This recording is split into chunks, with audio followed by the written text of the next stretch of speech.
अच्छा जी।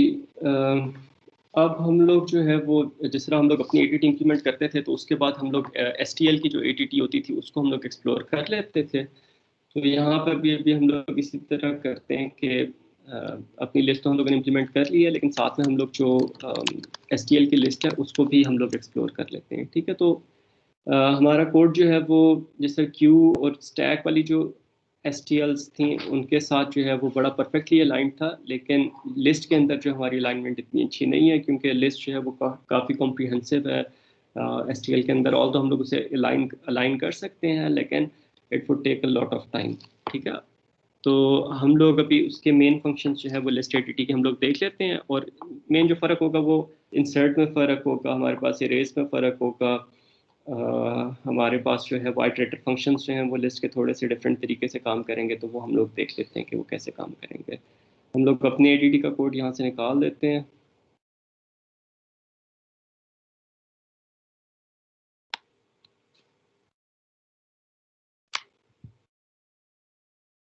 डिस्प्ले और फाइंड का फंक्शन हम लोग रहने देते हैं। लिस्ट का साइज हम लोग स्पेसिफाई नहीं करेंगे। फुल का फंक्शन हमारे पास एसटीएल में नहीं होगा, और फाइंड का फंक्शन भी हमारे पास एसटीएल में नहीं है। फाइंड का हम लोगों ने इस तरीके से जो इम्प्लीमेंट किया था कि खुद फाइंड का एक क्लाइंट कोड फंक्शन लिख लिया था, उसके अंदर लिस्ट पास कर दी थी, तो ये काम हम लोग एसटीएल के साथ कर लेंगे। अपडेट का फंक्शन एसटीएल में नहीं है।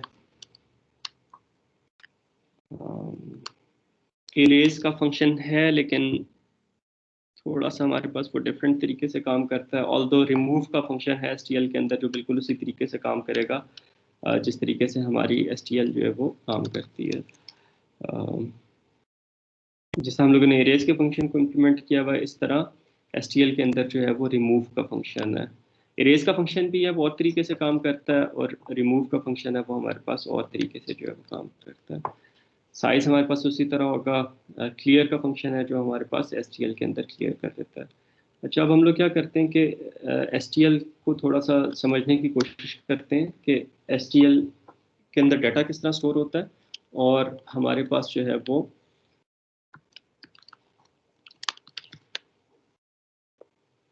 उसको हम लोग एक्सेस किस तरह करते हैं और उसको मैनिपुलेट किस तरह करते हैं।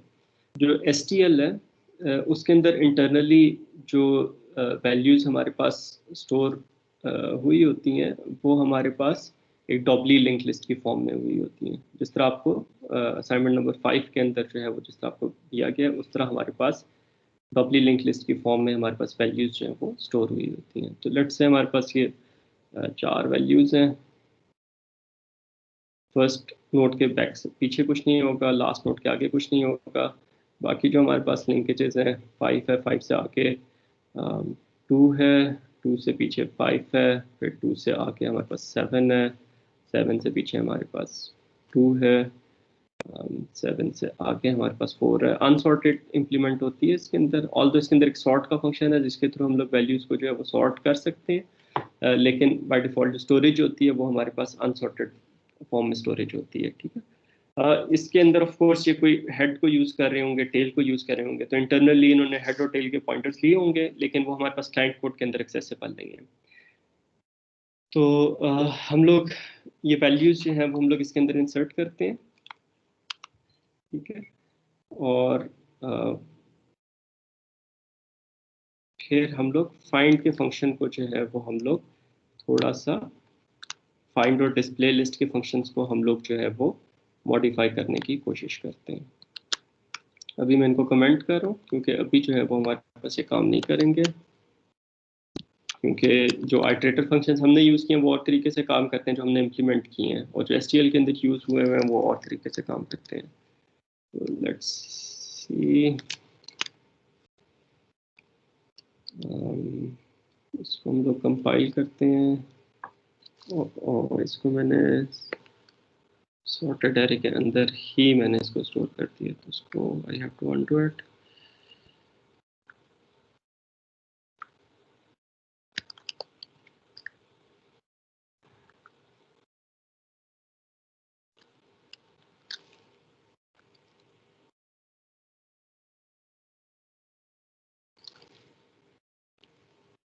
इसको हम लोग लिस्ट stl.cpp के नाम से सेव कर लेते हैं। okay. और इसको हम लोग कंपाइल करते हैं। we got many errors।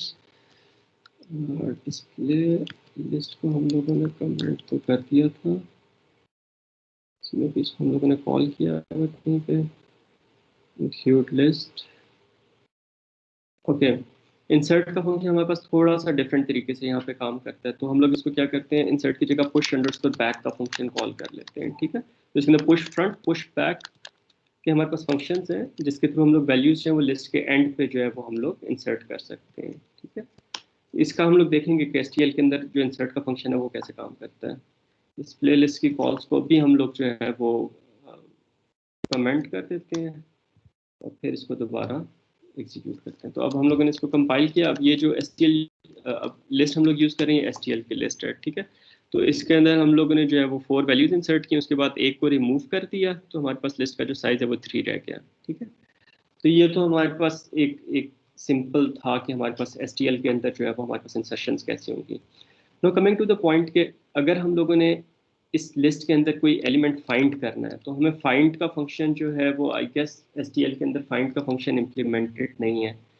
तो अगर हम लोगों ने ये लिस्ट ली और इसके अंदर हम लोगों ने l.find 2 हम लोगों ने कहा, तो अब ये फंक्शन हम लोग खुद से इम्प्लीमेंट करना चाह रहे हैं।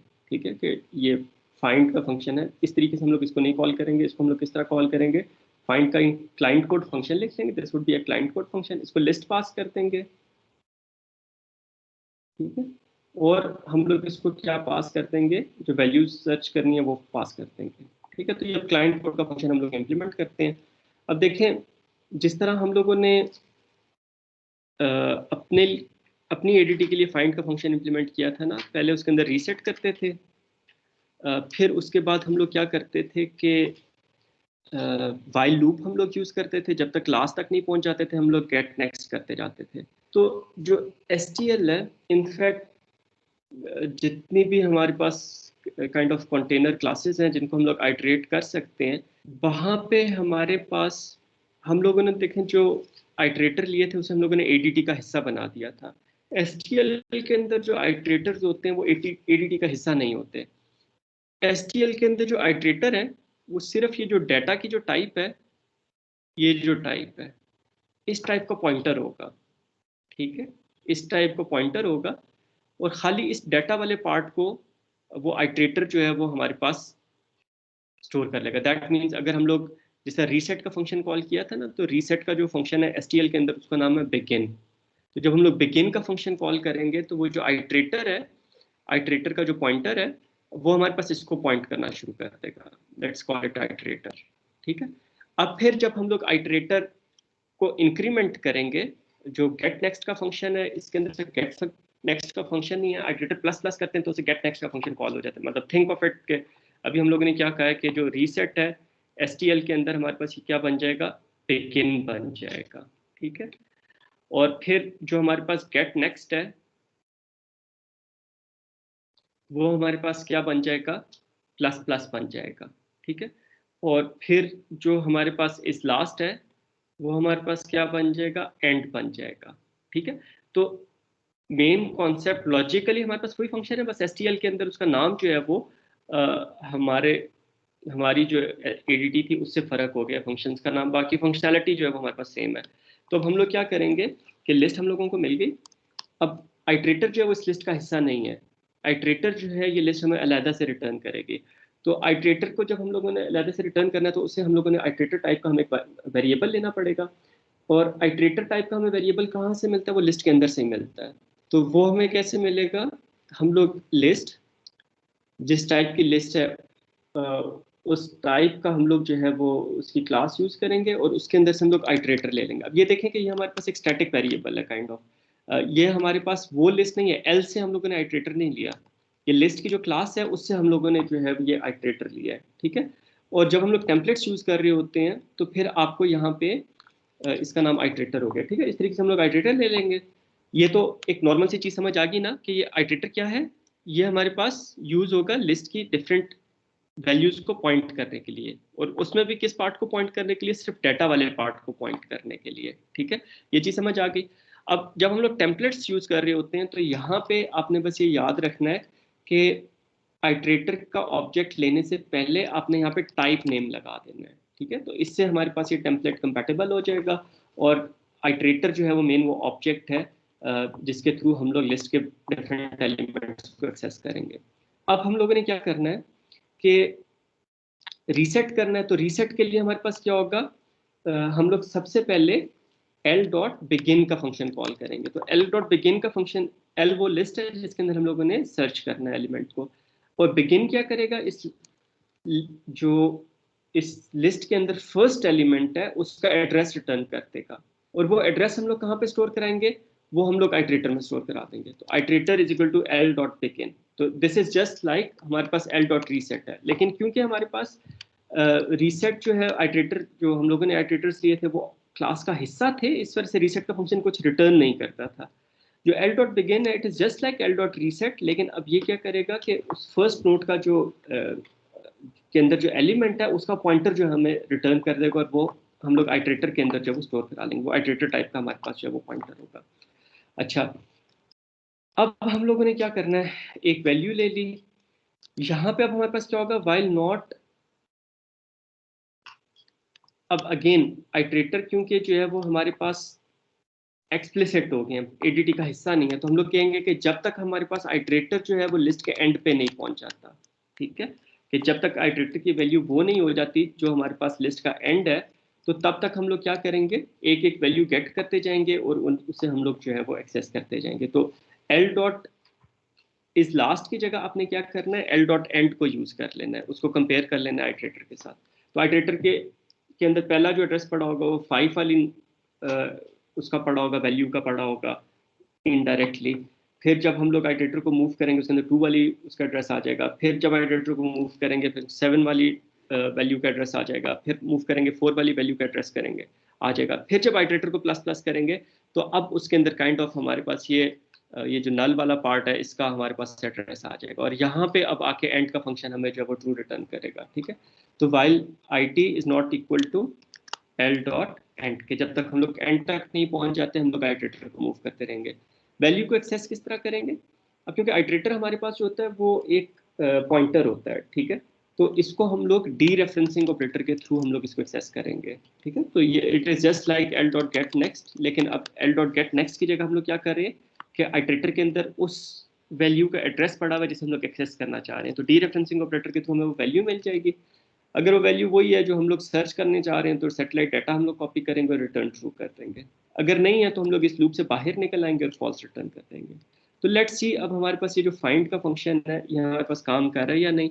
इसके अंदर बस आपने इतना याद रखना है कि आपने वैल्यूज को आइट्रेट करने के लिए आइट्रेटर का एक ऑब्जेक्ट ले लेना है, उसके अंदर सबसे पहले फर्स्ट नोड का एड्रेस स्टोर करवा देना है, वो एल डॉट बिगिन के थ्रू करेंगे।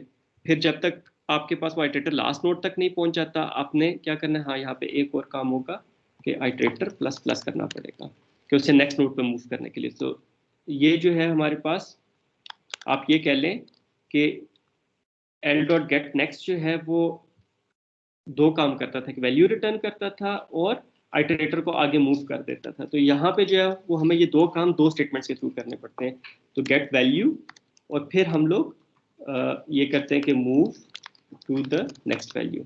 तो वो ये दोनों काम जो है पहले हमारे पास गेट नेक्स्ट का फंक्शन कर लेता था, अब जो है वो ये दोनों जो दो काम एक फंक्शन कर रहा था अब ये दो काम हमारे पास दो तरीकों से होंगे कि वैल्यू को अलग से गेट करेंगे और प्लस प्लस के थ्रू जो है वो हम लोग गेट नेक्स्ट का फंक्शन जो है वो जिस तरह कॉल करते थे उस तरह हमारे पास ये प्लस प्लस जो है वो वही काम करेगा। ठीक है, तो ये हमारे पास हो गया और बाकी हमारे पास लॉजिक वही रहेगी। तो इसको हम लोग जो है वो देखते हैं कि 8 हम लोग पहले फाइंड करने की कोशिश करते हैं। 8 जो है वो नॉट फाउंड होना चाहिए,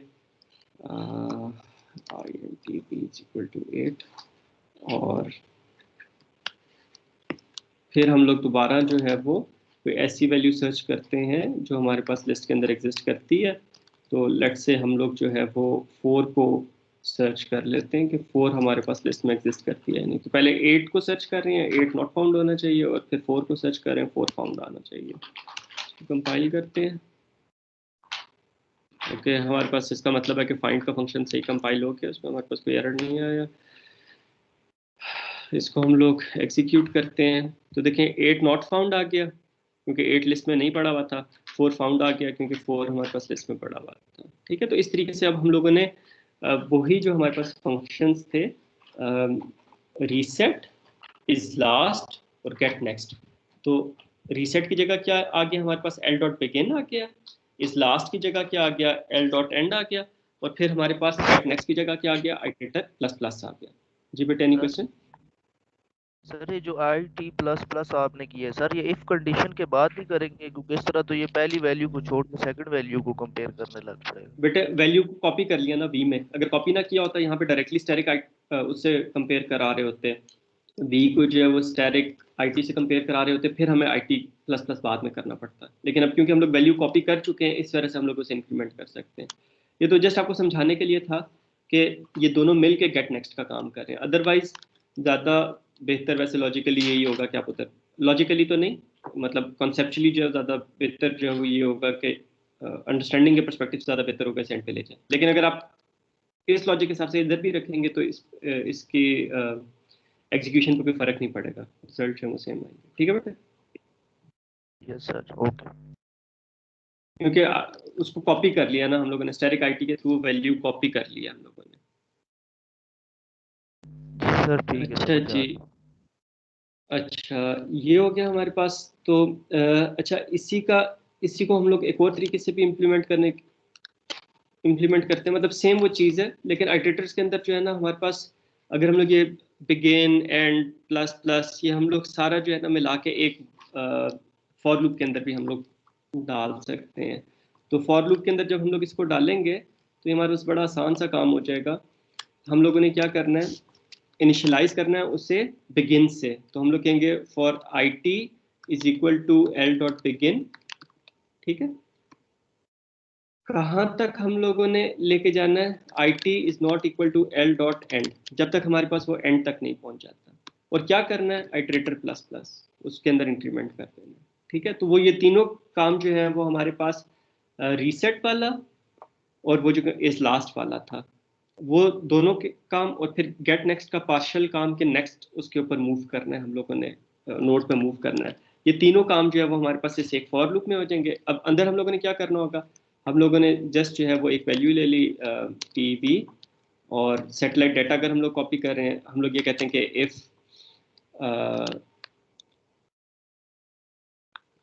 we is equal to static I T, if V is equal to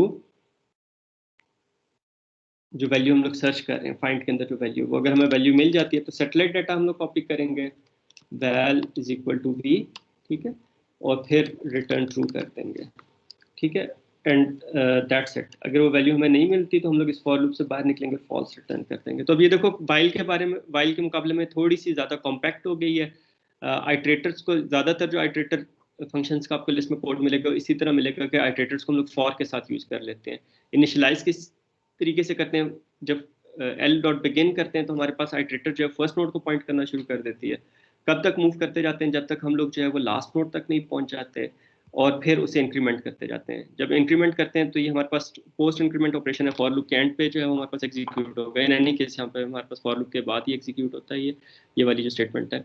तो हम लोगों ने क्या किया, उस आइटरेटर के अंदर से वैल्यू कॉपी की, उससे कंपेयर किया कि क्या ये वही वैल्यू है जो हम लोग सर्च करना चाह रहे थे। अगर ये वो वैल्यू है तो हम लोगों ने ट्रू रिटर्न कर दिया, अदरवाइज सेटेलाइट डाटा कॉपी करके ट्रू रिटर्न कर दिया। अगर पूरी लिस्ट में हमें वो वैल्यू नहीं मिलती तो हम लोग फॉल्स रिटर्न कर देंगे। तो लेट्स सी हमारे पास ये जो फाइंड टू का जो हमारे पास फॉर लूप के साथ फंक्शन है, ये भी उसी तरीके से बिहेव करता है या नहीं।